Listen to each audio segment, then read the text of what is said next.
শাশুড়ি সংসার ভাঙার জন্য বিভিন্ন জাদুটোনা করে, আর সেটা তার ছেলে জানার পরও মায়ের পক্ষ নিয়ে থাকে, মায়ের দোষ ঢাকার চেষ্টা করে, সেক্ষেত্রে ঘরের বউয়ের কি করা উচিত?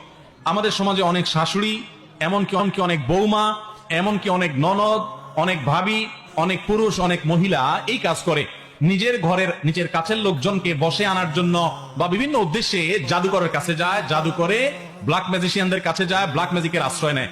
পরিষ্কার ভাবে শুনে রাখেন, কোন কবিরাজের কাছে যদি কোনো জাদু টোনার জন্য যান, সাথে সাথে আপনার আমল নামায় সবচেয়ে ভয়াবহ বড় কবিরা গুনাহের ভিতরে একটি লেখা হবে। এবং শুধু তাই নয়, এই জাদুকর যারা এই জাদুর কাজটা করে দেয় মানুষকে, ইসলামের দণ্ডবিধিতে তাদের শাস্তি হলো মৃত্যুদণ্ড, সবচেয়ে কঠিন শাস্তি, চরম শাস্তি তাদের, কারণ গোটা সমাজকে অস্থিতিশীল করে দেয়। ভাইরা আমার, অনেকে আছেন আপোষের জন্য তাবিজ আনতে চান, পরিষ্কার ভাবে বলে দেই এগুলো হারাম। নিজের বৌমাকে আপোষ করবেন, ছেলেকে আপোষ করবেন, জামাইকে আপোষ করবেন, শাশুড়িকে আপোষ করবেন, ভাইকে আপোষ করবেন, অথবা যাতে করে বউ এর কথা স্বামী না শুনে, স্বামীর কথা বউয়ে না শুনে, শাশুড়ি যেন ছেলের কথা না শুনে, অথবা ছেলে যেন তার মায়ের কথা না শুনে।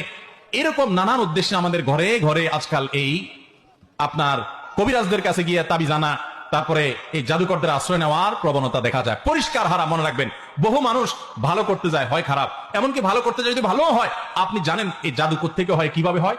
জাদুকররা জাদু করে শয়তানের আশ্রয় নিয়ে, সাথে সাথে বেঈমান হওয়ার মতো একটা বিষয়।